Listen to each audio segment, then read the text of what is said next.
Screen पे आपको ये 4 ग्रुप अलग-अलग ग्रुप दिखाई दे रहे हैं। किस बेस पे ये एक दूसरे से अलग हैं, मैं आगे चल के बताऊँगा।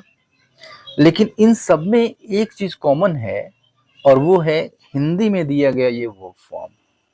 फोकस इस बात पे रहेगा कि हिंदी में चाहे जैसा भी वर्ब फॉर्म हो और जैसा भी हमने जो पढ़ा हो कि अगर हिंदी में कोई कर से खत्म होता है तो उसकी इंग्लिश हम आईएनजी से बनाएंगे, ऐसा हमेशा हो, ऐसा होता नहीं है। जो सबसे मेन चीज है, जो सबसे इंपॉर्टेंट चीज है, वो है इसका सेंस। इसका सेंस क्या आता है, उसके सेंस के अकॉर्डिंग हमें ट्रांसलेट करना होगा या फिर बोलना होगा। और साथ ही साथ we are going to have multiple versions, English versions, और ये भी चेक करेंगे कि उनमें से कौन सा सबसे ज्यादा नेचुरल है। तो सबसे पहले हम इस ग्रुप के सेंटेंसेस को लेते हैं। पुलिस ने चोर को दौड़ाकर पकड़ा, उसने मुझे पत्थर फेंककर मारा, मैंने भागकर बस पकड़ा, सैनिक रेंग कर आगे बढ़ रहे थे। ठीक है, वर्ब फॉर्म्स देखिए सब में कॉमन है और वो कर से खत्म हो रहा है। तो इंपॉर्टेंट चीज ये नहीं है कि ये कर से खत्म हो रहा है, इंपॉर्टेंट चीज इसका भाव है, इसका सेंस क्या है। देखिए अगर इन सभी का हम सेंस देखें तो इसमें ये बताया जा रहा है कि कोई काम कैसे किया गया। पुलिस ने चोर को कैसे पकड़ा भाई, तो दौड़ा के पकड़ा। उसने मुझे पत्थर फेंक कर मारा, तो कैसे मारा भाई, तो पत्थर फेंक कर मारा। मैं भागकर बस पकड़ा, यहाँ भी वही बात है, सैनिक रेंग कर आगे बढ़ रहे थे। कैसे आगे बढ़ रहे थे भाई, तो रेंग रेंग कर आगे बढ़ रहे थे। यहाँ पर काम को किस तरीके से किया जा रहा है या फिर किया गया, इसकी बात हो रही है। अब थोड़ा सा ट्राई करते हैं कि इसको हम कैसे कहेंगे। पुलिस ने चोर को दौड़ा के पकड़ा, ठीक है, तो देखिए इसको हम कह सकते हैं the police chase the thief and cot him. इसका मतलब हुआ कि पुलिस ने चोर को दौड़ाया और पकड़ लिया। तो पुलिस ने चोर को दौड़ाया और पकड़ लिया और पुलिस ने चोर को दौड़ा के पकड़ा, क्या इन दोनों के अर्थों में कोई अंतर है? काफी हद तक ये वही अर्थ दे रहा है जो हमें सेंटेंस में दिख रहा है, the police chase the thief and cot him. ठीक है, तो हूबहू जैसा हिंदी में दिख रहा है वैसे तो हमने ट्रांसलेट नहीं किया, लेकिन यह सेंटेंस भी वही सेंस दे रहा है। तो अब इसको हम एक तरीके से और ट्रांसलेट कर सकते हैं या फिर बोल सकते हैं the police rain after the thief and cot him, यानी पुलिस चोर के पीछे दौड़ी और पकड़ लिया उसे। इसका भी मतलब वही है। तो हमें सिर्फ मतलब से मतलब होना चाहिए, सेंस क्या है इसका, ये इंपॉर्टेंट चीज है। अब ये दूसरा सेंटेंस देखो कि उसने मुझे पत्थर फेंक कर मारा। ठीक है, कैसे मारा, पत्थर फेंक के मारा। तो इसको हम ऐसे कह सकते हैं he threw a stone and hit me, he threw a stone and hit me। अर्थ इसका वही है, उसने मुझे पत्थर फेंक कर मारा, वही अर्थ दे रहा है। या फिर इसको हम ऐसे कहें तो भी इसका मतलब वही निकलेगा। अगर हम ये कहते हैं hit me with a stone, यानी उसने मुझे पत्थर से मारा, तो जाहिर सी बात है कि पत्थर फेंक कर ही मारेगा वो। इसका भी मतलब वही है, he hit me with a stone. दोनों काफी नेचुरल मालूम पड़ते हैं। एवरीडे इंग्लिश में इन दोनों में से कोई भी यूज किया जा सकता है, और हम कहें तो ज्यादा यही यूज किया जाता है कि हिट मी विद स्टोन, उसने मुझे पत्थर से मारा या फिर उसने मुझे पत्थर फेंक कर मारा, दोनों का मतलब एक है। ये सेंटेंस देखिए, इस सेंटेंस को भी देखो कि मैंने भागकर बस पकड़ा। ठीक है, तो मैंने भागकर बस पकड़ा, इसको हम कह सकते हैं I ran and caught the bus, I ran and caught the bus. ठीक है, यानी मैं दौड़ा और बस को पकड़ लिया। तो बात तो वही है ना कि बस को पकड़ने के लिए मुझे दौड़ लगानी पड़ी। अब चाहे तो इस ऐसे भी कह सकते हैं, लग रहा है कि ऐसे कह देंगे तो ये सही हो जाएगा, I ran to catch the bus. इसका मतलब होगा कि मैं बस पकड़ने के लिए दौड़ा।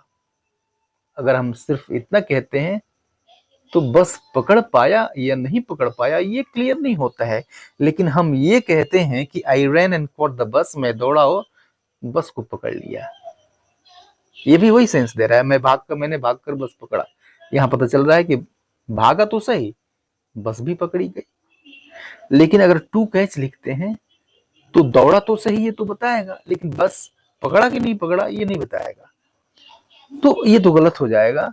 लेकिन अगर हम ये कहते हैं he rushed and caught the bus, मैं भागा और बस को पकड़ लिया, ठीक है, यानी मैंने भागकर बस को पकड़ा। दोनों काफी नेचुरल मालूम पड़ते हैं, दोनों सही मालूम पड़ते हैं, वही अर्थ दे रहे हैं जो कि यहाँ पर हिंदी में सेंटेंस में लिखा हुआ है। सैनिक रेंग कर आगे बढ़ रहे थे, यहाँ भी तरीके की बात हो रही है, रेंग कर आगे बढ़ रहे थे, कैसे बढ़ रहे थे, तो रेंग कर बढ़ रहे थे। The soldiers were crawling forward, तो क्रॉल फॉरवर्ड मीन्स होता है रेंग कर आगे बढ़ना। The soldiers were crawling forward, ठीक है, बिल्कुल नेचुरल सी चीज है, नेचुरल सी बात है। जो इस सेंटेंस का सेंस है वही सेंस इस सेंटेंस का भी है, बिल्कुल सही सही सेंस दे रहा है। आप चाहें तो इसे ऐसे भी कह सकते हैं, the soldiers were crawling their way forward, यानी सैनिक रेंग कर अपने रास्ते में आगे बढ़ रहे थे। दोनों का मतलब है वही है, दोनों बहुत नेचुरल हैं और सेंस इनका वही है जो इस हिंदी सेंटेंस का है, ठीक है। अब ये दूसरे टाइप सेंटेंस को देखते हैं। देखो कि वह दरवाजा खोलकर अंदर आया, मुझे देखकर वह छिप गया, आवाज सुनकर मैं बाहर आया, मुझे देखकर वह मुस्कुराया। इन सभी सेंटेंसेस में जो ये वो फॉर्म है वो एक ही है। और देखिए किस बेस पे ये एक जैसे हैं, ये इस बेस पे एक जैसे हैं कि दो काम तो सब में हो रहे हैं ना। अब इसमें हम ये देख रहे हैं कि एक काम के बाद दूसरा काम हो रहा है। जैसे वह दरवाजा खोलकर अंदर आया, यानी पहले दरवाजा खोला फिर अंदर आया वो। मुझे देखकर वह छिप गया, पहले उसने मुझे देखा फिर छिप गया, ठीक है। ठीक वही बात यहाँ भी है। अब इस तरह के सेंटेंस को हम ऐसे कह सकते हैं, वह दरवाजा खोलकर अंदर आया, ऐसे कह लीजिए, या फिर उसने दरवाजा खोला और अंदर आ गया, ऐसे भी। तो इंग्लिश में हम ऐसे कह सकते हैं, he opened the door and came in, he opened the door and came in, उसने दरवाजा खोला और अंदर आ गया, बात एक ही है, वही चीज है। आप इसे ऐसे भी कह सकते हैं, ओपनिंग द डोर ही केम इन, इसका भी मतलब ओपनिंग द डोर यानी दरवाजा खोलकर ही केम इन, वह अंदर आ गया। लेकिन इस तरह के सेंटेंसेस जो होते हैं वो ज्यादा फॉर्मल होते हैं। जो नेचुरल सेंटेंसेस होते हैं, जो एवरीडे इंग्लिश, स्पोकन इंग्लिश में बोली जाती है, वो होती है he open the door and came in. इस तरह के सेंटेंसेस को बोलने के लिए इस तरह का सेंटेंस हम इंग्लिश में इस्तेमाल करते हैं। अब इस सेंटेंस को देखो कि मुझे देखकर वो छिप गया, यानी पहले उसने मुझे देखा फिर छिप गया, ठीक है। तो उसने मुझे देखा और छिप गया, इन दोनों का मतलब एक ही है। तो हम कहेंगे ही सा मी एंड हिड हिमसेल्फ, ठीक है, सेंस एक ही है, इन दोनों सेंटेंसेस का सेंस एक है। तो हम इस बात को कहने के लिए इस सेंटेंस को हम इस्तेमाल कर सकते हैं। आप चाहें तो इसे ऐसे भी कह सकते हैं, जिस तरह इस सेंटेंस को हमने कहा कि सीइंग मी ही हिड हिमसेल्फ, इसका भी मतलब वही है। सीइंग मी यानी मुझे देखकर ही हिड हिमसेल्फ, उसने स्वयं को छुपा लिया या फिर वह छुप गया। अब ये सेंटेंस देखो कि आवाज सुनकर मैं बाहर आया, ठीक है, मैंने आवाज सुनी और बाहर आ गया। हम ये लिखेंगे कि I heard the sound and came out, I heard the sound and came out, ठीक है। तो अब देखिए कि एक ही चीज को हिंदी में भी हम कई तरीके से लिख सकते हैं, सेंस सेम होता है। उसी तरह से इंग्लिश में भी एक ही चीज को हम कई तरीके से लिख सकते हैं। अब उसमें से हम किसको प्रेफर कर सकते हैं, कौन प्रेफरेबल है, ये हमें डिसाइड करना होगा। तो हम कह सकते हैं I heard the sound and came out, ठीक है, वही सेंस है। या फिर हियरिंग द साउंड, पहले दो सेंटेंसेस की तरह से, hearing the sound I came out, दोनों का मतलब एक ही है। लेकिन जैसा कि मैंने पीछे कहा, ये ज्यादा फॉर्मल हो जाता है। Natural, I heard the sound and came out, okay. मुझे देखकर वह मुस्कुराया, या उसने मुझे देखा और मुस्कुराया। तो यही इंग्लिश में लिख दीजिए, वही नेचुरल इंग्लिश वर्जन है इसका। He he saw me and smiled. He saw me and smiled, उसने मुझे देखा और मुस्कुराया। या फिर सीइंग मी ही स्माइल्ड, मुझे देखकर वो मुस्कुराया। तो सेंस पे आपको जाना है, हिंदी में उसका फॉर्म कैसा है इसको नहीं देखना है, आपको सेंस देखना है। क्योंकि अगर आपने सेंस पकड़ा तो फिर आप गलत नहीं होंगे। अब इस तीसरे तरह के सेंटेंसेस को देखिए कि उसने मेहनत करके सफलता पाई, फल बेचकर वह अपनी जीविका कमाता है, गाना गाकर उसने खूब शोहरत कमाया। इन सब में भी जो वर्ब आया हुआ है वह सेम है। और किस बेस पे ये सेम सेंस रखते हैं, एक जैसे हैं, कि वो ये कि जो इसमें मेथड है, जिस टारगेट को अचीव किया गया उसका जो मेथड है, सब में मेथड क्लियर है। जैसे उसने मेहनत करके सफलता पाई, तो सफलता पाई, मेथड क्या था उसका, मेहनत किया उसने, फल बेचकर वह अपनी जीविका कमाता है। ठीक है, तो रिजल्ट क्या है, जीविका कमाता है। मेथड क्या है उसका जीविका कमाने का, फल बेच करके। ठीक है, अब इसको हम कहेंगे कैसे, देखिए कि उसने मेहनत करके सफलता पाई, he worked hard and achieved success. He worked hard and achieved success, यानी उसने मेहनत की और सफलता पाई। ठीक है, एक जैसे सेंस है। या फिर इसे ऐसे कह लीजिए कि he achieved success by working hard. तो ही अचीव्ड सक्सेस, उसने सफलता पाई, by working hard. Working hard यानी कठिन परिश्रम करके। ठीक है, तो जो मेथड है उसको आप बाय से शुरू कर दीजिए। इस सेंटेंस को भी देखिए कि फल बेचकर वो अपनी जीविका कमाता है।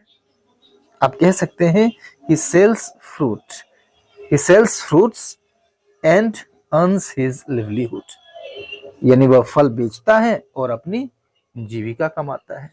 अच्छा, अगर हम इसको ऐसे कहें तो he sells fruits to earn his livelihood, यानी अपनी जीविका कमाने के लिए वो फल बेचता है। ठीक है, ये भी सही मालूम पड़ता है, वही सेंस दे रहा है। या फिर इसको हम ऐसे भी कहें तो इसका सेंस थोड़ा चेक करिए, he earns his livelihood by selling fruits, यानी फल बेचकर वह अपनी जीविका कमाता है। ये तीनों तरीके सही हैं, इन तीनों तरीके से हम इस बात को कह सकते हैं। और सेंस देखिए, ये सेंस तीनों एक ही जैसे दे रहे हैं। ठीक है, तीनों सही है। ओके, अब इस सेंटेंस को भी देखते हैं कि गाना गाकर उसने खूब शोहरत कमाया। यहां भी वही बात है, मेथड क्लियर है। तो हम कहेंगे कि he sang and earned name and fame. He sang and earned name and fame, यानी उसने गाना गाया और खूब शोहरत कमाई। Right, to earn name and fame means शोहरत कमाना, नाम कमाना। सही है, वही सेंस तो दे रहा है ये भी। इसको हम ऐसे भी तो कह सकते हैं, he earned name and fame by singing, यानी उसने गाना गा करके खूब शोहरत कमाया, शोहरत उसने कमाया, प्रसिद्धि कमाई। ये भी ठीक है। अब ये फोर्थ टाइप के सेंटेंसेस देखिए कि वह बैठकर अखबार पढ़ रहा था। ठीक है, सही बात है। मैं लेटकर तारों को निहार रहा था, सीमा खड़े होकर अपनी बारी की प्रतीक्षा कर रही थी। तो ये जो वर्ब फॉर्म्स हैं, इन तीनों में सिमिलर वर्ब फॉर्म्स हैं, लेकिन एक बेस पे ये तीनों एक ही तरह के सेंटेंसेस हैं। कैसे एक ही तरह के सेंटेंसेस हैं भाई, कि वह बैठकर अखबार पढ़ रहा था, यानी किस अवस्था में वो अखबार पढ़ रहा था, ये हम बात कर रहे हैं कि कोई किस अवस्था में किसी काम को कर रहा था। तो अखबार पढ़ रहा था किस अवस्था में, बैठ करके। तारों को निहार रहा था किस अवस्था में भाई, तो लेट के। अपनी बारी की प्रतीक्षा कर रही थी, तो किस अवस्था में कर रही थी भाई, तो खड़े होकर कर रही थी। अब देखिए इसे कैसे कहेंगे, थोड़ा चेक करिएगा, खुद भी चेक करिए कि he was sitting and reading newspaper, यानी वह बैठा था और अखबार पढ़ रहा था। ठीक है, सही तो सेंस दे रहा है। जो मतलब इसका है वही मतलब इस हिंदी सेंटेंस का भी है। ठीक है, ऐसे भी कह सकते हैं, he was sitting and reading newspaper. अगर हम इसको ऐसे कहें तो he sat reading the newspaper, he sat reading the newspaper, यानी वह बैठा हुआ अखबार पढ़ रहा था। ये भी वही अर्थ दे रहा है। हिंदी का और इसका जो सेंस है वह सिमिलर सेंस है। ऐसे हम दोनों तरीकों से हम कह सकते हैं he sat reading the newspaper. ठीक है, अब इसमें जो ज्यादा प्रचलन में है वो यही है, he sat reading the newspaper. ठीक है, इस सेंटेंस को भी देखिए कि मैं लेट कर तारों को निहार रहा था। ठीक है, इसको ऐसे कहिए कि I was lying and watching the stars. सही है। इसका भी अर्थ क्या अलग है? क्या कुछ अलग अर्थ दे रहा है या फिर कुछ गड़बड़ लग रहा है? नहीं, कुछ गड़बड़ तो नहीं लग रहा है। अर्थ भी इसका वही है जो इस सेंटेंस का है। दोनों का जो सेंस है वो सेम ही है। या फिर इसको भी हम ऐसे कहें कि आई ले वॉचिंग द स्टार्स। ये ले सेकेंड फॉर्म है, ले। तो आई ले वॉचिंग द स्टार्स, में लेट कर तारों को निहार रहा था। इन तीनों सेंटेंसेस का, इस हिंदी सेंटेंस का और इन दो इंग्लिश वर्जन्स का इसके सेम सेंस है। इस सेंटेंस को भी देख लीजिए कि सीमा खड़े होकर अपनी बारी की प्रतीक्षा कर रही थी। राइट, तो कह सकते हैं Seema was standing and waiting for her turn, यानी सीमा खड़ी थी और अपने बारी की प्रतीक्षा कर रही थी। वही अर्थ निकल के आ रहा है जो सेंस इस हिंदी सेंटेंस का है।